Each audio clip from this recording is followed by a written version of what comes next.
Wicked hearts have sweetest smiles. Chapter 3.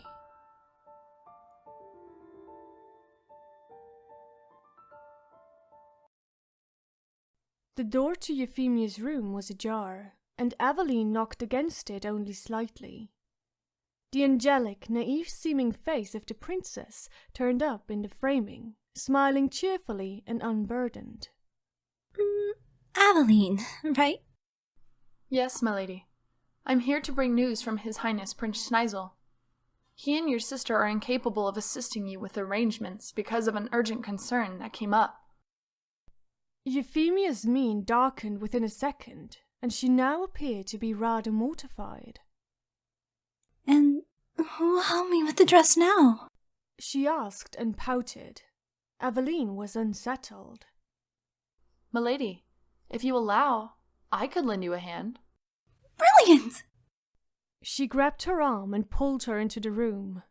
It was huge. The floor was carpeted, and the walls had the color of light pink roses, wetted with water drops that glimmered in the rising sun. That style was held through the entire place. Everything except the furniture itself was kept in a rosy tint. I am so excited about the prom. I can't think of anything else. But I'm so picky, I just don't know which dress I should wear. At first I thought about a yellow one, but let's be honest, it wouldn't fit with my hair. Euphemia babbled, while browsing through the endless row of gowns hanging inside the wardrobe. She tried on several of those, chattering ceaselessly, and sometimes spinning around jauntily in circles, so that the trails of the dresses whirled around beautifully and lightly. My lady?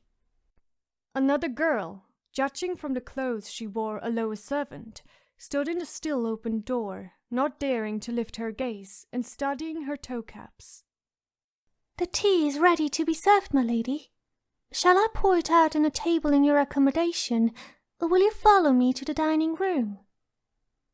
The princess tilted her head and laid a finger onto her under lip, pretending that she was reflecting intensely about this question.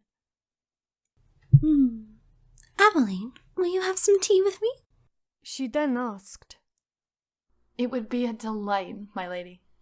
There was no other business she had to attend to anyway, and Euphemia seemed to be a very kind and blitheful person. The maid placed a tray on the adamant surface, bowed briefly, and left without a sound. She wanted to pour the hot, steaming liquid, but the princess preempted her and took both cups out of her hands. Let me do this. As you wish, my lady. Please, stop being so formal. It's afflicting me that everyone acts so prim towards me. I am just a human like you as well. So let us dispense with the formalities.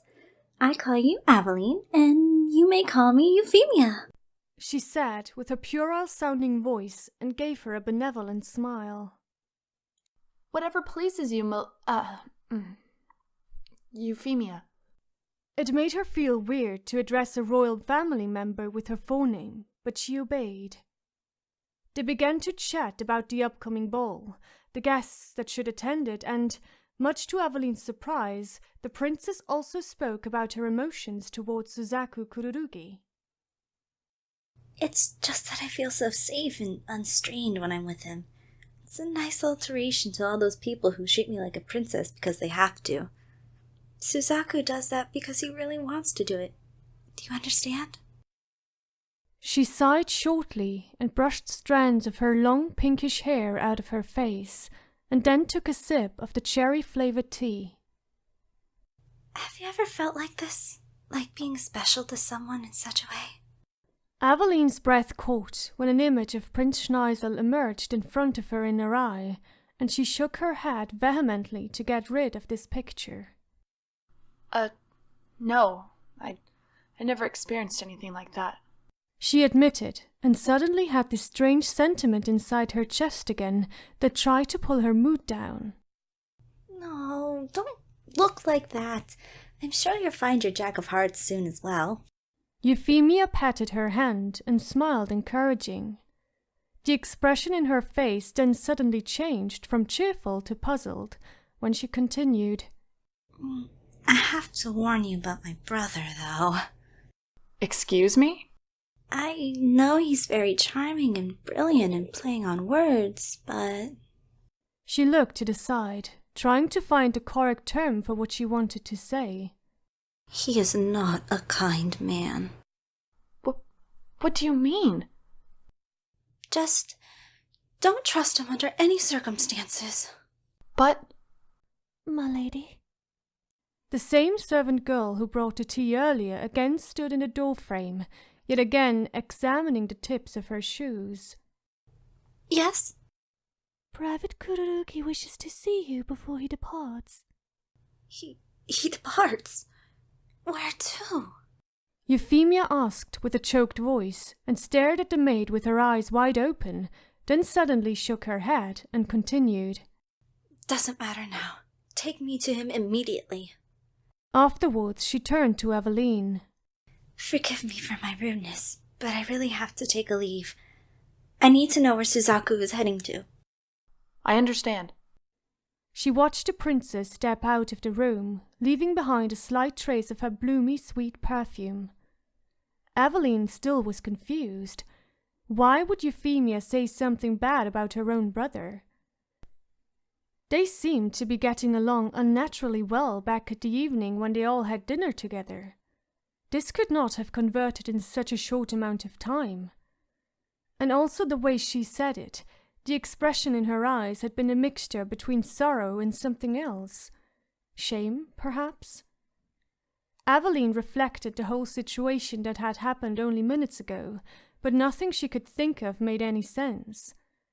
The princess' behavior had been inappropriate in her eyes, and she now somehow felt offended by Euphemia's act of whispering behind her brother's back. She picked up the folders, brought them back into the, at this time of the day, deserted office, and returned to her room, where she almost instantly pulled out her clothes and threw them heedlessly on the floor, then jumped under the hot shower which made her drowsy and sluggish. With wet hair and a head full of thoughts, she finally laid down onto her bed and fell into an unsettled sleep. Only 2 days later, the grand ball finally had approached, and Aveline found herself in the chambers, with her shiny brown hair in curls falling friskily into her face. She was extraordinarily nervous, and couldn't expect Prince Schneizel to come pick her up. Once more she took a look into the mirror, adjusted the lower part of her dark violet, bell-shaped dress that reached to the floor, and decided then, however, to pin her hair up with a black barrette. The clock above her commode showed that it was exactly 6:30 when there was a single knock on the door. Aveline took a deep breath, laid the black camisole over her lower arm, and opened slowly. Good evening, Miss LaCroix.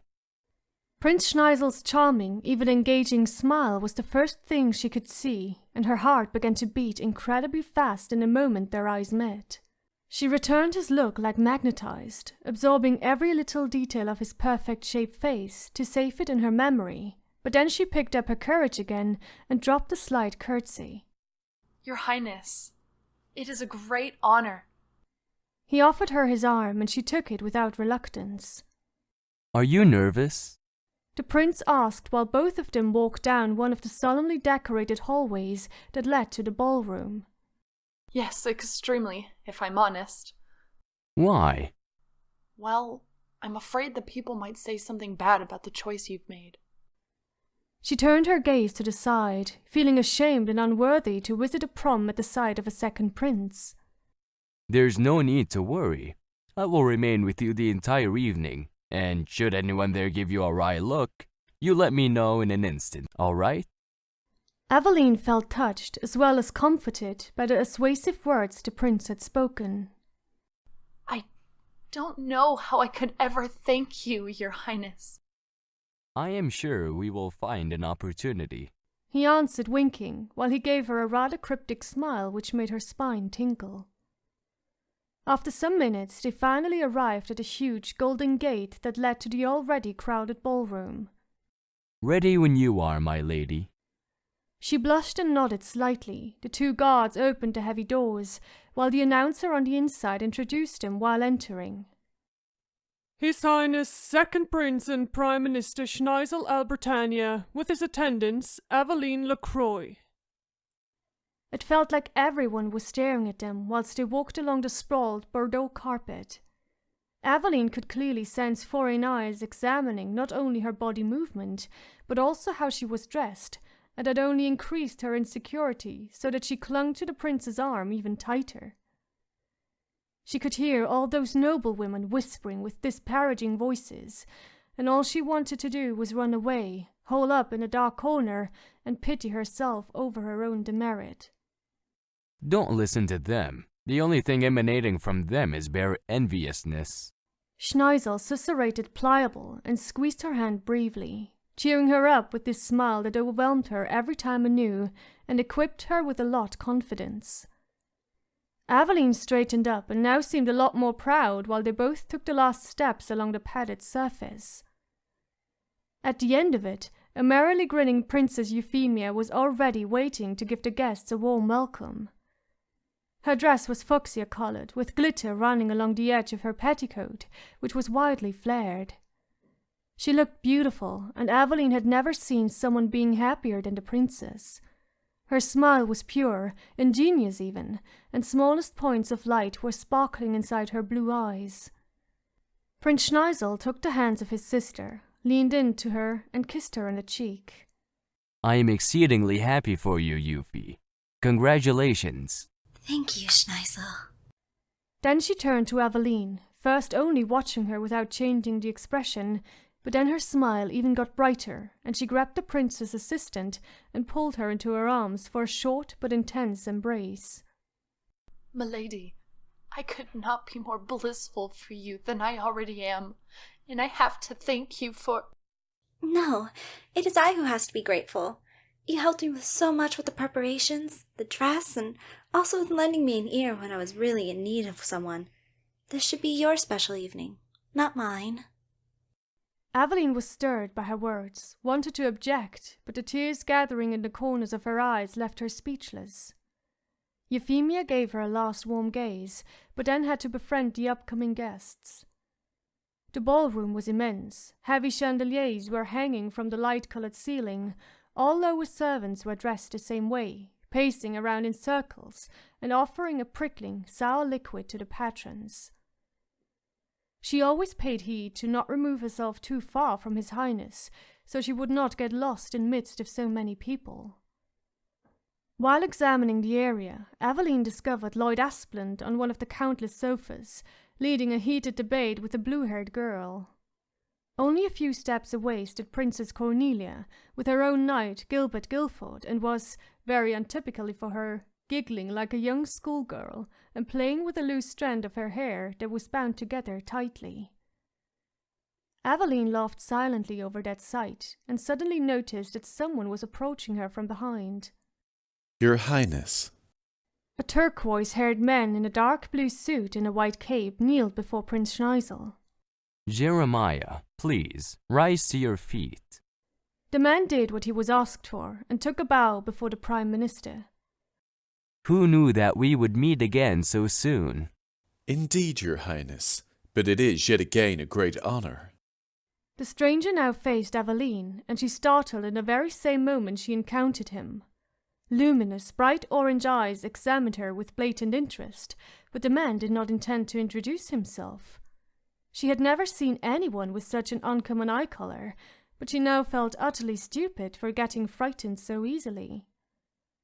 Before she could apologize, however, the prince said, Forgive me, where are my manners? This is Jeremiah Gottwald, an elite nightmare frame pilot and member of the purest faction, and yet also skilled with fighting without weapons. This lovely young woman to my right is Aveline Croix, my personal assistant and most loyal subordinate. She curtsied and bowed her head as a sign of respect. I am highly honored to meet someone of such deftness, my lord. The pleasure is all mine, Miss Lacroix. He replied with a slight grin, grasped her hand, and adumbrated a kiss onto the back of it. Then the two men started a conversation about war and knights, tactics and advantages, until the piercingly sound of a bell gave notice that the ceremony was about to begin.